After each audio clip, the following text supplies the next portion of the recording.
leres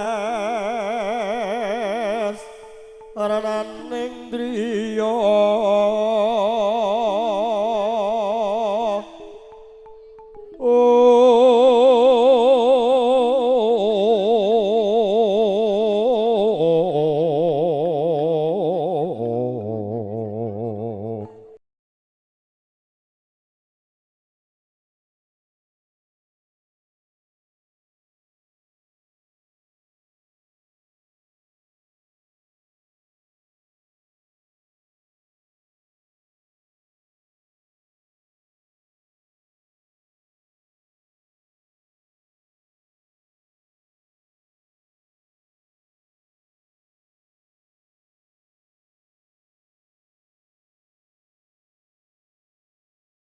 upacara nunggil lumaraping risang pinaragya pinangan dari agung kanthi mekaten katur panjenenganipun ingkang kinurmat nunggih panjenenganipun sang duta pangarasa dharma wicara minangka tetungga tuwinging berkata pisan sutresna kepareng jengkar saking sasana lenggah tumuju wonten pondok Palerman ing mangkahing manggi mugia hanjeng karakter sang pinaragya pinangan berkagung kepareng jumenengi manggi wonten madyaning sasana pawiwahan lan ugi katur panjenenganipun ingkang kinurmat bapa ingkang minangka pangawak sang pamenggo gadi nunggih panjenenganipun bapa Lanto kepareng ing manggi samekta ing gadi sawega ing ngarti abenajeng dumateng sang dharma wicara hananggapi waloyan pangandika pasrah dening ingkang kepareng hanyundul jumenengipun bapa Lanto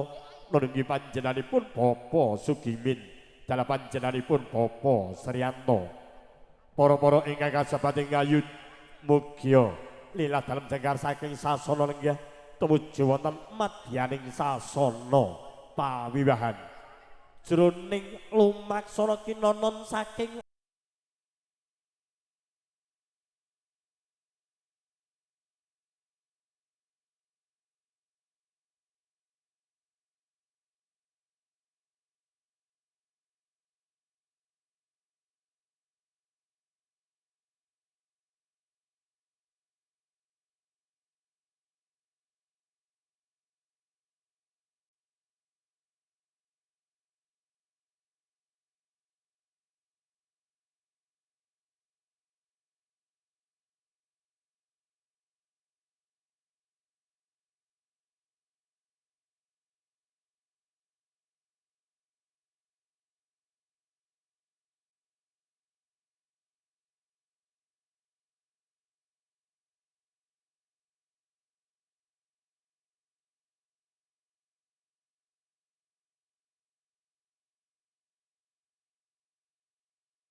panjenenganipun sangga jajar candrani ingkang kembar busarati kembar dedeke pratela muda ing Tomaruna dadya tinolat tinoloda ing Karang Pradesan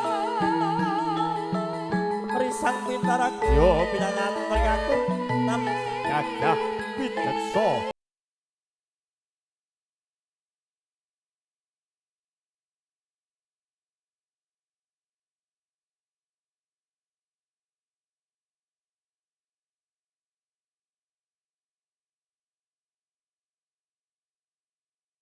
yo jemreng wonten madyaning sasana winisuda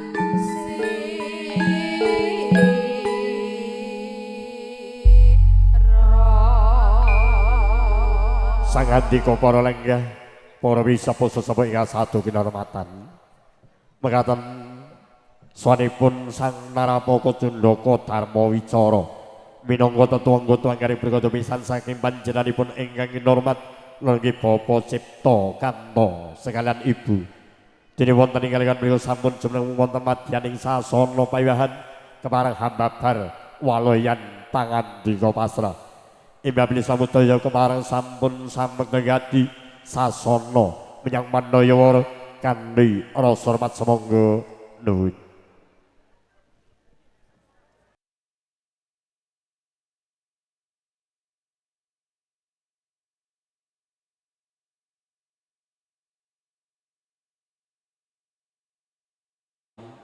Warahmatullahi wabarakatuh. Matur nuwun dumateng Katang Pengendali Wara. Ingkang sampun kepareng nimbali dumateng tiyang kula. Kinen jangkepi adicara ingkang sampun rinacik. Nuwun amit pasang kalimat abid. Sinabetna ing elodone tebena ing tolak sari dumawa ing tawang toang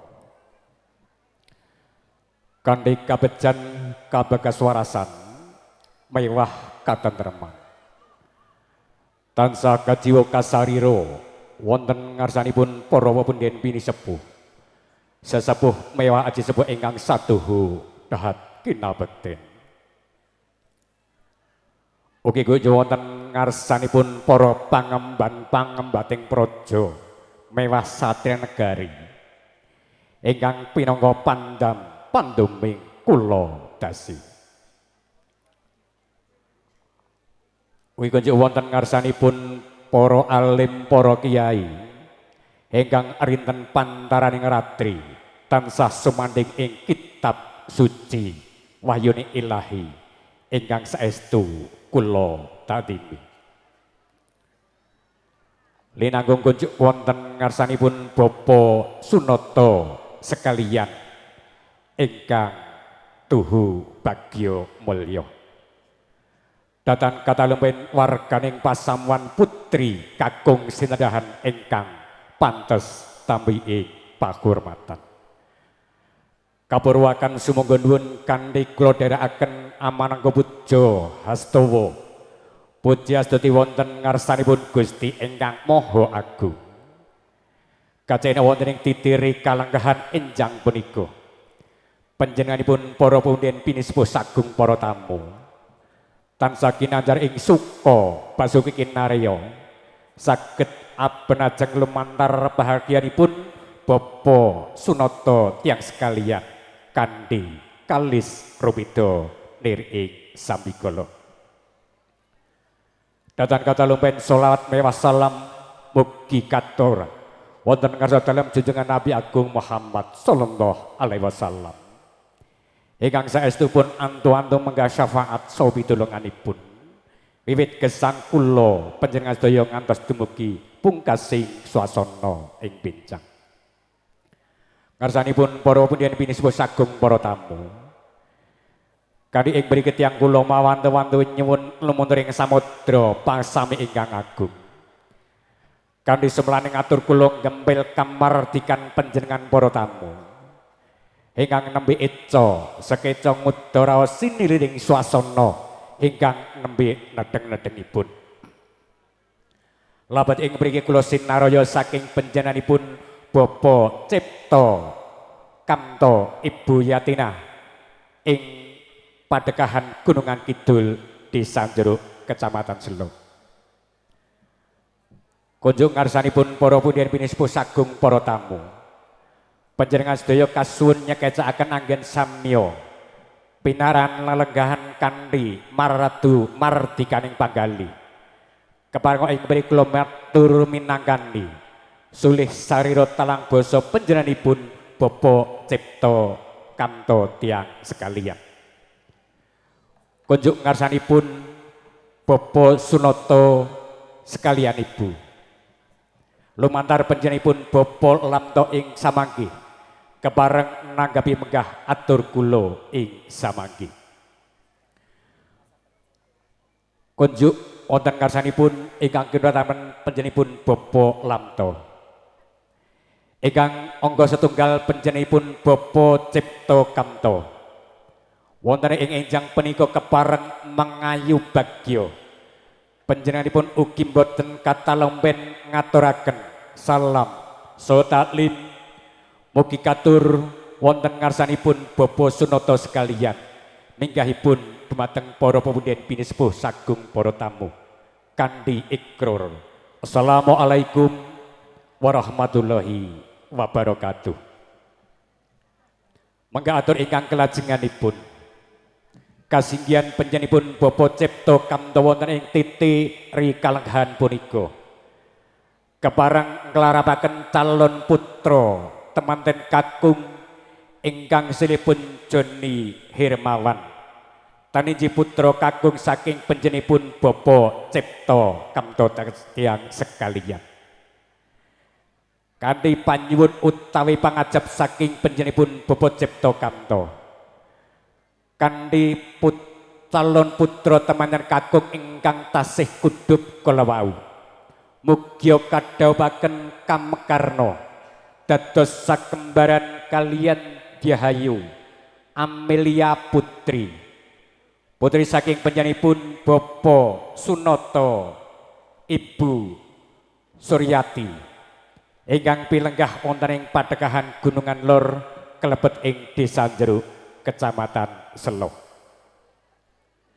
Ing mbok bilih samangke sampun dumugi wahyaning mangsa kala temanten mugia kadhawuhaken panjenenganipun Bapa Kamto anamung nderek tata adat Widi Widana ingkang sampun sinengker. Mangga atur ingkang kelajenganipun kasinggihan calon putra temanten kakung sampun jumeneng wonten ing menika pahargyan kanthi waosan bismillahirrahmanirrahim calon putra temanten kakung kaaturaken. Atur ingkang kelajenganipun ing mbok bilih samangke temanten saselis sampun dados sakembaran punapa dene pahargyanipun Bapa Sunata tiyang sekalian sampun dongkap paripurna kanthi panyuwun saking panjenenganipun Bapa Cipta Kamto temanten sarimpit samanggih badhe kasuwun boyong kundur wonten ing dalemipun Bapa Cipta Kamto ingkang saperlupun suwanaken berkah saha pangestu dumateng panjenenganipun para pinisepuh sagung para tamu kanthi boyongipun temanten ing samanggih mugia kadherekaken panjenenganipun Bapa Sunata saha baraya agungipun. Mangga atur ingkang kelajenganipun kanthi boyongipun temanten ing samanggih panjenenganipun Bapa Kamto keparang caos undangan watawis tabuh kalih welas. Mangga atur ingkang kelajenganipun panjenenganipun Bapa Kamto ugi kepareng ngasta uboranten angsal-angsal ingkang boten mirasa. Kadhe mekaten mugia katampi panjenenganipun putra temanten putri minggahipun dumateng panjenenganipun Bapa Sunata pinangga syarat sarana anggenipun samya bepisanan. Ngarsanipun para pundhen pinisepuh sagung para tamu kanthi pisuwunanipun baraya agung saking panjenenganipun Bapa Cipta Kamto temtu kewala kathah sanget ingkang kepareng nderekaken namung ing mbok bilih wonten galap gang suling ngatur punapa dene kirang suba sita saha trapsila kepara dadosaken ling semipun pahargyan kula ingkang kepareng nyuwunaken gunging pangapunten. Kanthi atur ingkang kelajenganipun ing mbok bilih samangke pahargyanipun Bapa Sunata sampun dungkap paripurna saking keluarga agung panjenenganipun Bapa Cipta Kamto kepareng medal pasilan kepareng nyuwun pamit saking menika pahargyan mugi wangsul dumateng dalemipun Bapa Cipta Kamto. Panjenenganipun para punden pinisepuh sagung para tamu. Mliginipun panjenenganipun Bapa Sunata lumantar panjenenganipun Bapa Lamto. Anamung gaduk dumugi semanten manggaing atur kula minangkani sulih sarira telang basa panjenenganipun Bapa Kamto. Temtu kewala atur kula wiwit purwa madya hingga usananipun kathah kirang utawi galap kang suling ngatur kula kane mekaten pliginipun tiyang kula mawantu-wantu nyuwun lemontering samudra baksami ingkang agung kanthi pinutup ngatur kula Allahumma fiq illa lamitorik akhiru kalam assalamualaikum warahmatullahi wabarakatuh medal katuraken dumateng kadang pengendali wara nuwun matur nuwun. Kepras kumepras kadya walastara ingkang lindungin bebasan sampun kepareng tumpes tapis tanpa sisa. Waloyan Mamas Resat Mojo pinangan rekaku lumantar sang Narapaka Junaka Dharma Wicara minangka pangawak saking panjenenganipun Bapa Kamto paripurna kanthi lulus lan raharja. Nganjik lumadhining tata upacara babaring panampi minangka pangawak sang pamengguhati lumantar panjenenganipun Bapa Lamto. Dene wonten ing kaliyan mriku Mbak Bilih Samudra sampun kepareng samekta ngati sasana menyamandaya wara kanthi rasa mat semangga nuwun. Kenging panuwun ingkang tanpa pepindhang kanthi sasana wanci ingkang kaaturaken. Kanthi sih wilasa Gusti Kang Maha Kuwasa sembodo hamba bardaya pangaribawa mring sagung dumadi. Assalamualaikum warahmatullahi wabarakatuh. Salam Swastiastu, Namo Buddhaya. Nuwun kawula nuwun tumandu wonten asanipun para pepundhen, para pinisepuh, sesepuh aji sepuh ingkang sampun pono ing pamawas lebya ing pitutur ingkang satuhu kawula bekti.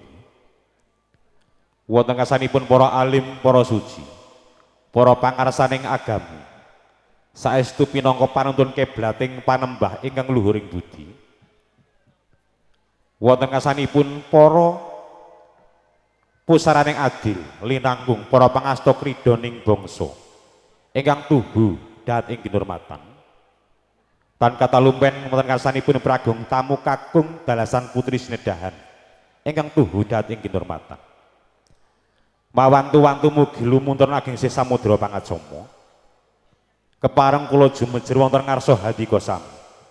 Awit pribadi kula ing mrikapiji saking panjenenganipun pamangku gati nuninggih panjenenganipun Bapa Sunata Ibu Suryati kinenanggapi atur waluyan saking panjenenganipun Bapa Cipta Kamto Ibu Yatimah.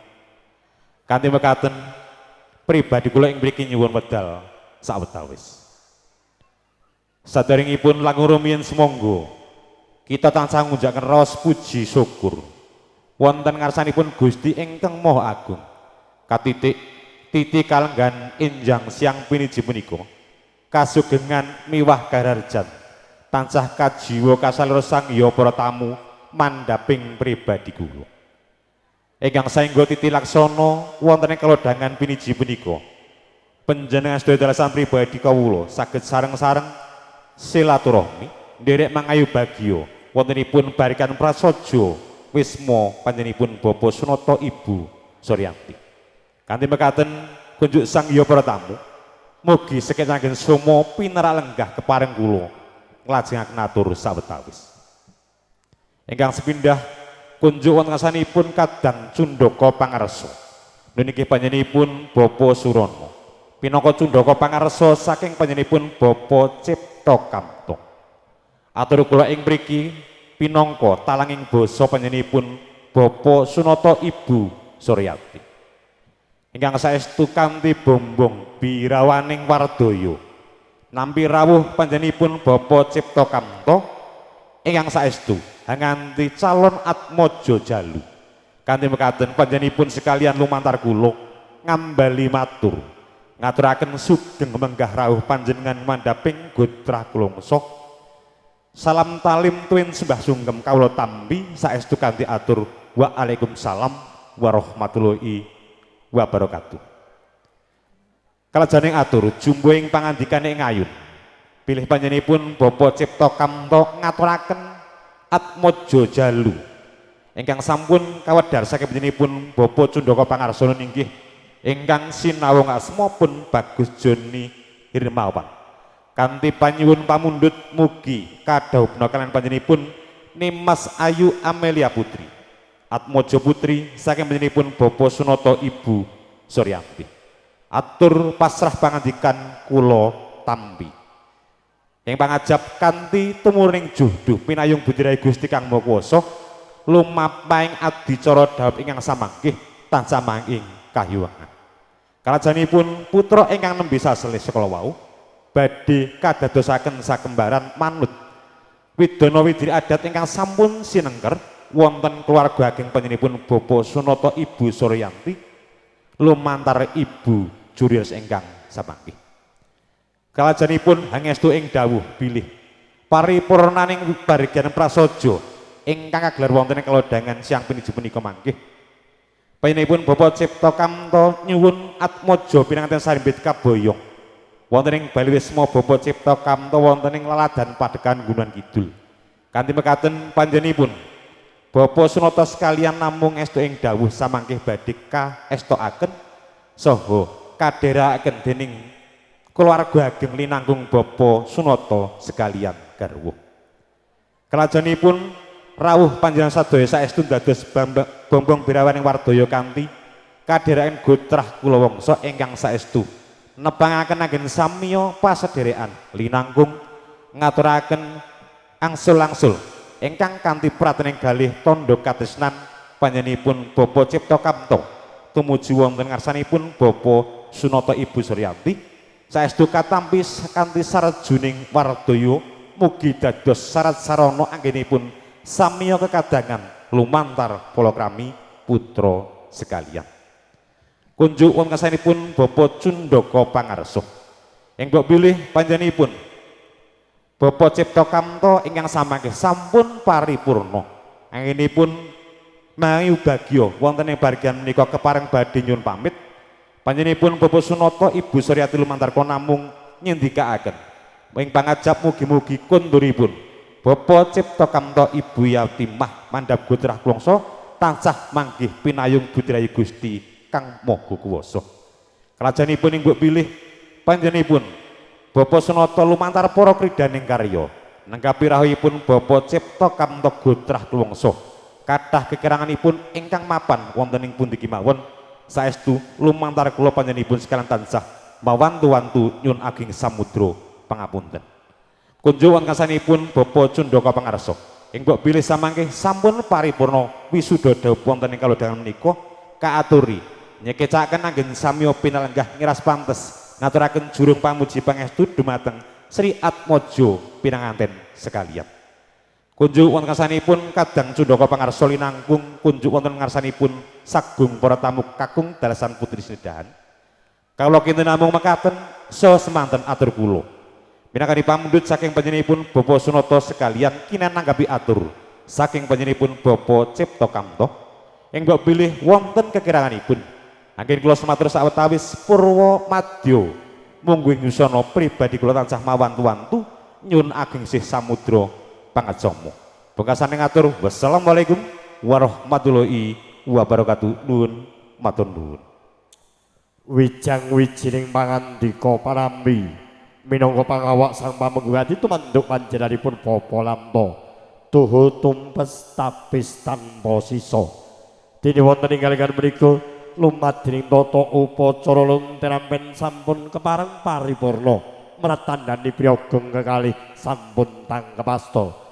Dening kanjeng lumadring tata upacara kang sampurnakit nunggih demaring tata upacara adat Widi Widana kang sampun sinengker wonten ing Padukuhan Gunungan Lor Desa Jeruk Kecamatan Selo Boyolali.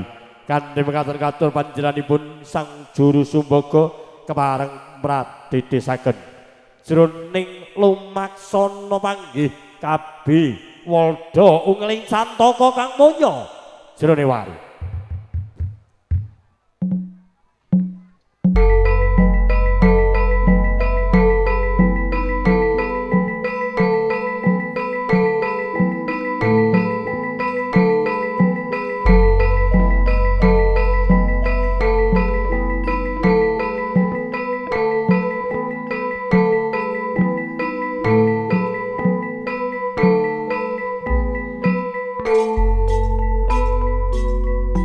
Dumugi wayane mangsa kala dumawan kodrat.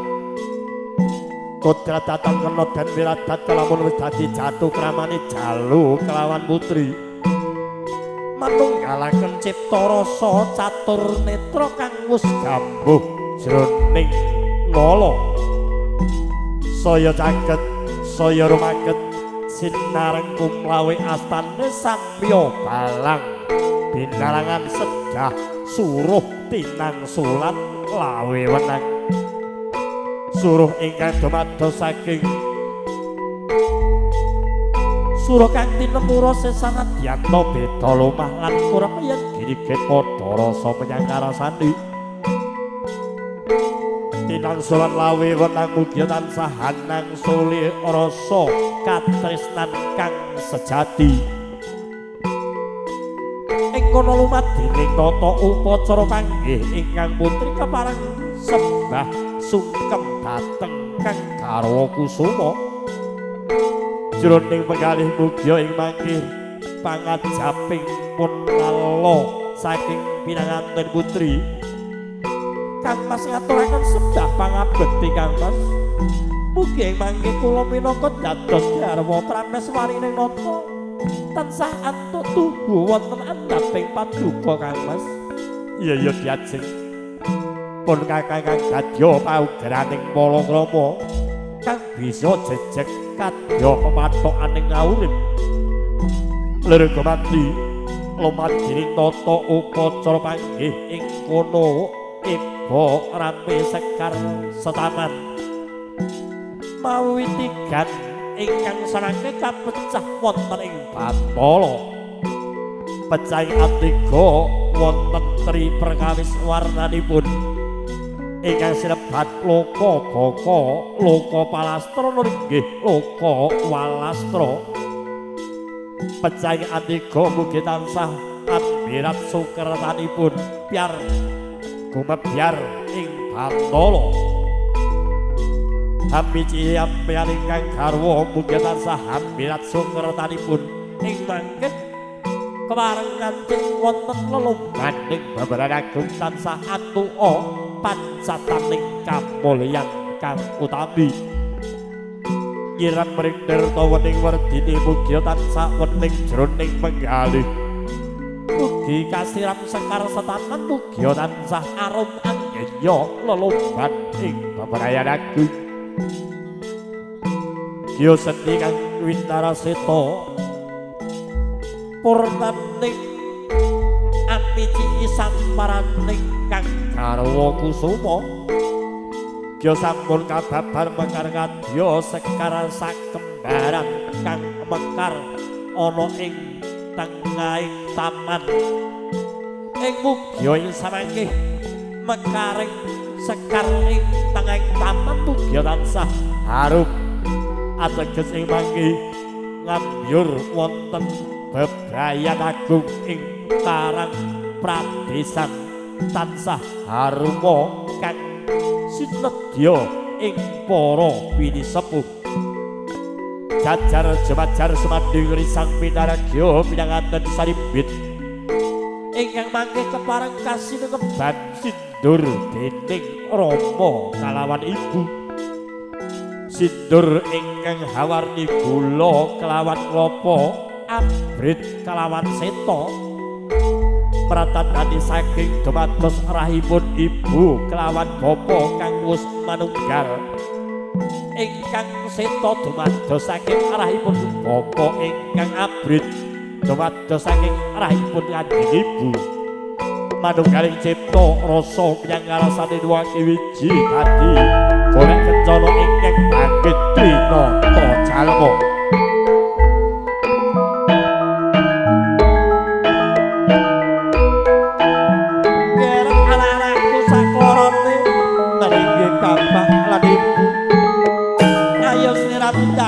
ana ing sanggara pamujan ya Nger.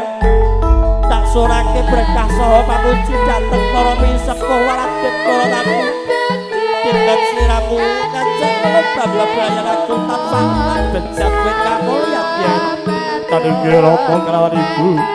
Mugi tansah andayani dhateng gesang kula ewangi dados paribih ing daya rama. Oh saking Pak Edongan Murujud saking pamangoning sang Sudarma kekalih Mugya ing samangke aja tumulinganan kelawan kiri Hiteming tansah pituhu marang Gusti kang Agaraloka yen lenggao ing nata ya sliramu kang jejuluk Raja Sedina kelawan lastu sedalu ya Ger. Mandhap saking sasana pemanggungan Sang Pamanggungadi kemarang hamatang swanipun Sang Bapa Besan Sutrisno tumuli manggi kemarang Hanjasari lenggahing putra Pirangan Saribit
panjenenganipun para tamu, para winisa poso sapa ing satu kehormatan. Mekaten menggapa bareng panggih putra pinanganten kekalih ingkang sampun paripurna pikantuk donga pamuji. Jenandika para ingkang sami kandi lulus lan raharja. Dene wonten ing kalegan menika kanjeng lumadhening tata upacara nggih lumadhening tata upacara waosan kitab suci Al-Qur'an Nur Karim. Dening manggi tansah nyuwun panjenenganipun ingkang kinurmat Ustadzah nggih Ustadzah Sri Lestari. Kanthi mekaten katur panjenenganipun kang sampun wiji keparenga sampek benggati sawe going ngarti nuwun semangga nuwun.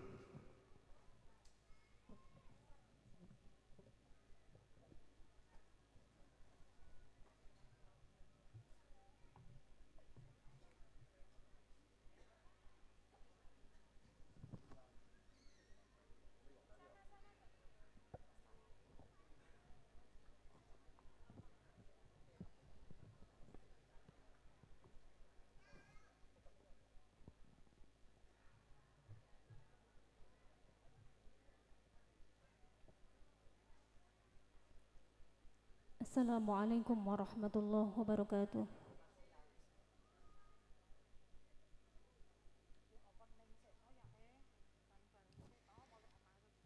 A'udzu billahi minasy syaithanir rajim.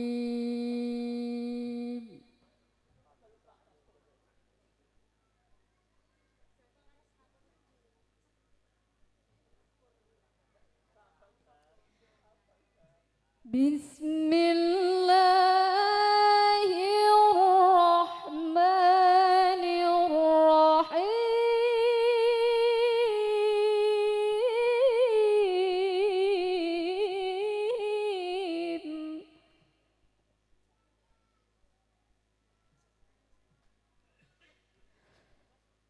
Bismillahirrahmanirrahim.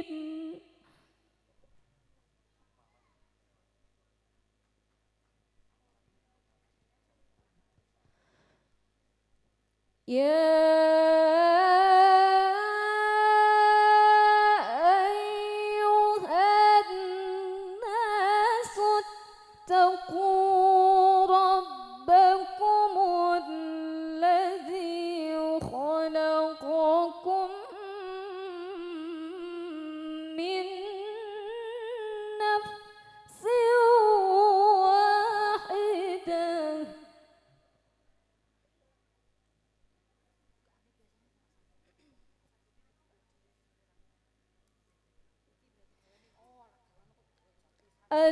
الذي خلقكم من نفس واحدة وخلق منها زوجها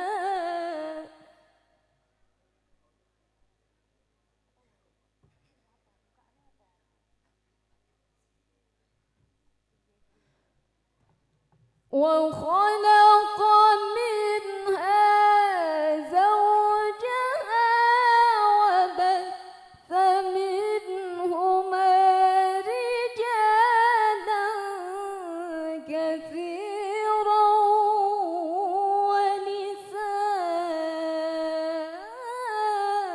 ونساء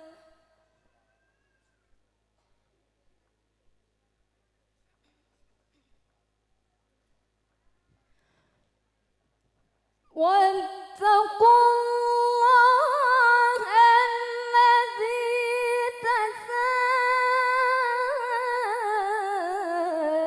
تساءلون به والأرحام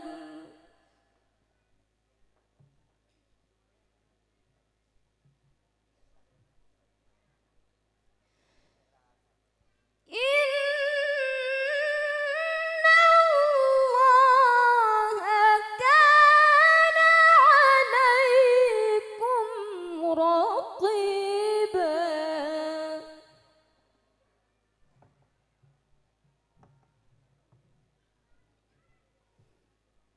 بسم الله الرحمن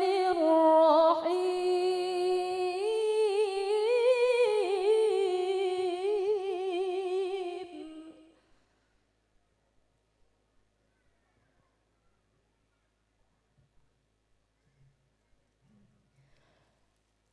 ومن آياته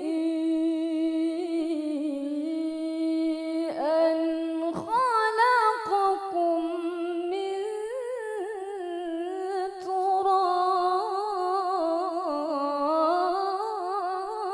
تراب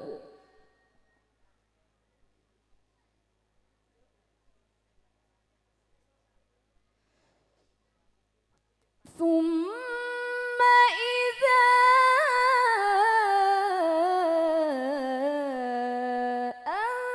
أنتم بشر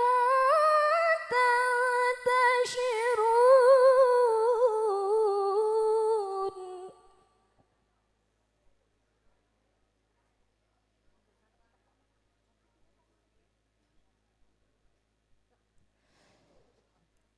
ومن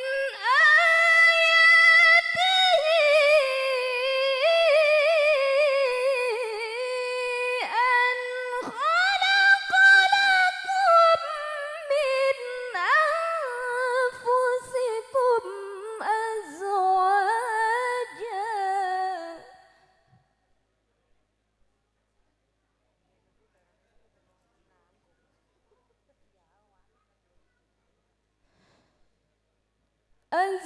أزواجا لتسكنوا إليها وجعل بينكم مودة ورحمة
Assalamualaikum warahmatullahi wabarakatuh. Sadaqallahul adzim mengapa paring wasan kitab suci Al-Qur'anul Karim. Ingkang sampun kababar dening panjenenganipun Ustaz Sri Lestari. Tuhu mugi ing samanggi tadosa amal kesaenanipun putra pinanganten kekalih donya hangayati lelombaning bebrayan agung. Dene wonten ing kaliyan menika ngaji lumat dening tata upacara nurungi babaring hastungkala pandonga walimah. Kanthi mengatur katur panjenenganipun ingkang hormat Bapak Kyai Haji Nur Iksanuddin ingkang kepareng hambabar menggah hastungkala pandonga walimah. Kanthi mengatur katur panjenenganipun Bapak Kyai Haji Nur Iksanuddin keparenga jengar saking sasana lenggah tumuju wonten madyaning sasana pawiwahan nuwun semoga nuwun.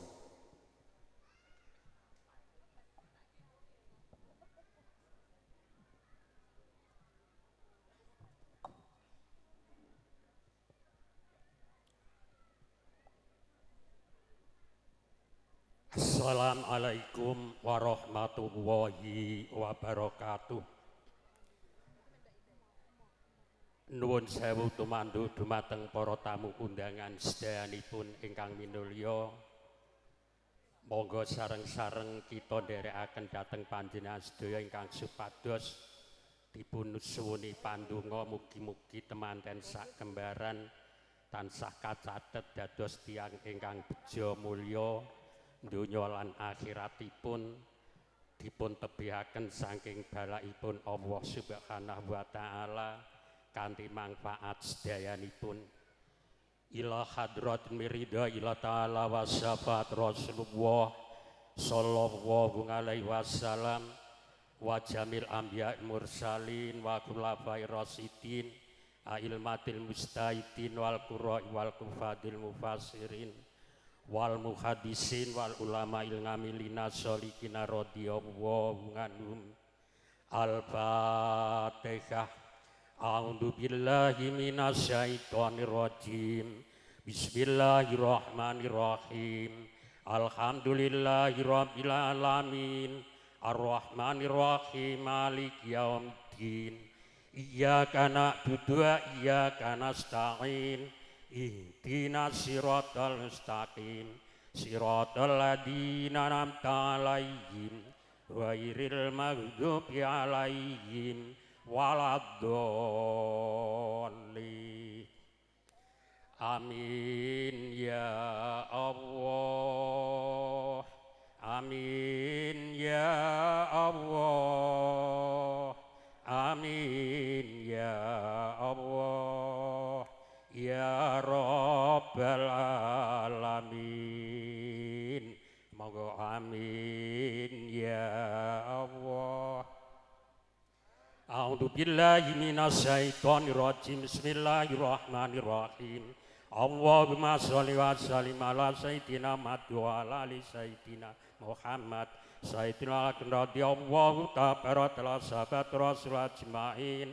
Walhamdulillahi rabbil alamin. Hamdas syakirin, hamdan naimin, hamdam ya biniyamah, wa yukhab mazidah, ya Rabbana lakal hamdu kama yambaghi jalali wajhikal karimi wa adimi sultan. Allahumma sholli wa sallim ala sayyidina Muhammad wa ala ali sayyidina Muhammad. Ma taqabbal ma qara'na minal Qur'anil azim wa mal nasabana astaghfarna wa masolaina sayyidina Rasulullah sallallahu alaihi wasallam hadiatan wasilatan warahmatan nazilatan barakatan samilatan ila hadrati habibi wasafina wa qurratil ayunina Rasulullah sallallahu alaihi wasallam wa jamil anbiyal mursalin wa suhati wassalikin wa sahabat wa tabiin wa jami'il malaikatin qarrajin wa jami'il waliyatis fi jawa ya Syabdul Qadir Jailani Saibatun Nasobandia Saitabiasan Sadali Agisna Sari ambi izzatillah qabulan jamil hajat ya Allah min ijabatul doa wa yafirud dunub lidaful bala minal masriqi wal maghrib lidat wa sifat wa qudrati wa quwati wa salama bi rahmatika ya arhamar rahimin. Allahumma li bainahuma kama alafna baina adam wa mina hawa. Allahumma li bainahuma kama alafna baina Yusuf wa Zulaikha. Allahumma li bainahuma kama alafna baina Sayyidina Rasulullah sallallahu alaihi wasallam wa sayyidatina sayyidatul kubra. Allahumma li bainahuma kama alafna bainal mai wal salji ma li bainahuma kama alafna bainas samai wal ard. Ya Allah ya Rabbana ya Allah ya Rabbana bi rahmatika ya arhamar rahimin. Allahumma bi asmaikal husna ighfir lana dzunubana wali walidina wa dzurriyyatina afiran sayyatina wastur ala yunina wasbur ala nukswanina warfa darajatina wazidna ilman nafi'a wa rizqa wasi'a lan thayyiba wa malan sholika wa nawir qulubana yasir murona wa sahiyasatana daiman ayatina ila khairi qaribna nisari baidna wal qurba roja'na bandal muna balik makosidana wa bil khawijana alhamdulillah innalladzi adana sholli wa sallim ala tuaqali rahman wali washabi lakiri zaman.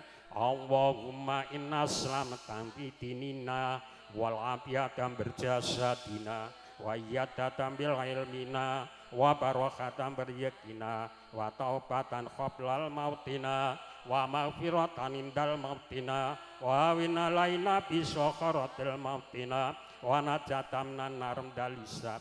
Subhana rabbiya rabbil izzati amma yasifun wassalamun alal mursalin walhamdulillahi rabbil alamin. Al-Fatihah. A'udzu billahi minasyaitonir rajim. Bismillahirrahmanirrahim. Alhamdulillahi rabbil alamin. Ar-Rahmanir Rahim. Maliki yaumiddin. Iyyaka na'budu wa iyyaka nasta'in. Ihdinas siratal mustaqim. Siratal ladzina an'amta 'alaihim ghairil maghdubi 'alaihim waladdallin. Rabbi firli wali walidayya lijal muslimina amin. Wassalamualaikum warahmatullahi wabarakatuh. Panjenenganipun para tamu, para budi sapa-sapa ingkang satuhu kinarwatan. Mekaten wenggal paparing pandonga ingkang sampun katut dening panjenenganipun Bapak Kyai Haji Nur Ihsanuddin saestu mugi tansah babar kawilujenganipun putra pinanganten sumrambah dumateng para tamu kakung Sumawara Putri. Dene wonten inggih mriku lumadri tata upacara kepareng kasigeg saking sawetawis ludanging wanci katur panjenenganipun para kadang Ridho Darma lumebet wonten madyaning sasana pawibahan. Dene mangke lumadri tata upacara bobot timbang acara kucur kasalira panjenenganipun Sang Juru Sumbaga. Yen pantes sanipun para kanca kadang Ridho Darma hanjaringi para kanca kadang pametri budaya anggit musik campur sari monggo.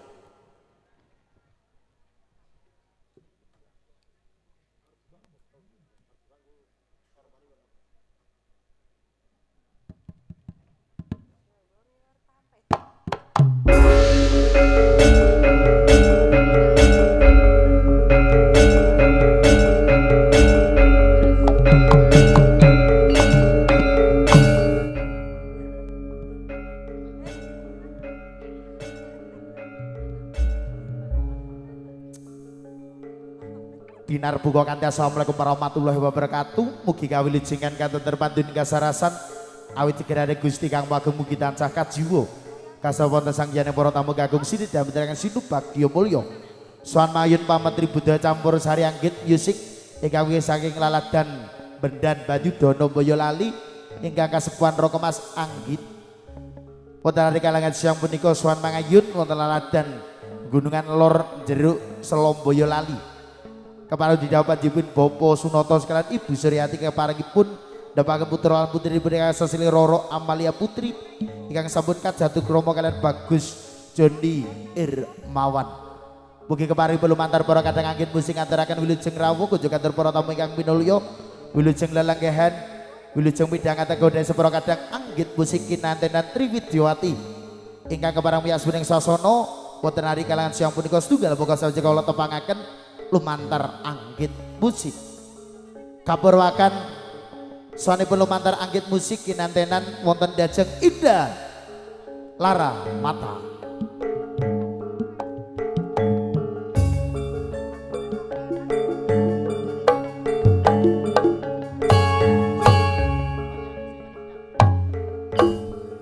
Kasumbul Widyawati angka kali Suwan Mayun lumantar anggit musik sanepun Dena Ayu Yani paling gempi.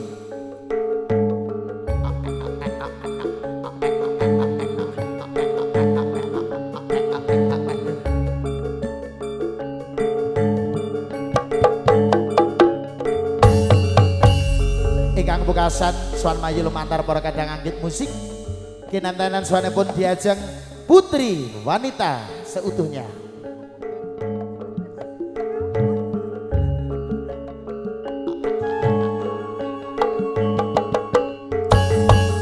Kejagaan para tamu ingkang minulya suka pari suka gembira loko minggah kutha Solo Suwan Mangayum anggit musik katur para tamu minulya.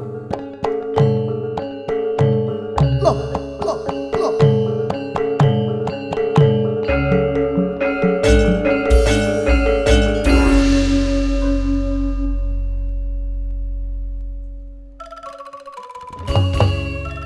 Sawanipun para kadang Grida Dharma Joladi keparang lumah berwonten Madyani Sasana Pawiyahan anjarengi sawanipun para kanca musik campursari anggit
Ijabatur sebanipun para wadyawati lumantar para kadang pametri budaya anggit musik ngawi laladan bendan Banyudono Boyolali ingkang sepuhan Roko Mas Anggit magar sesarengan Mahes Warah Audio Sound System boten katalaban ngataraken wilujeng siang katur para tamu ngemu ingkang minulya mugi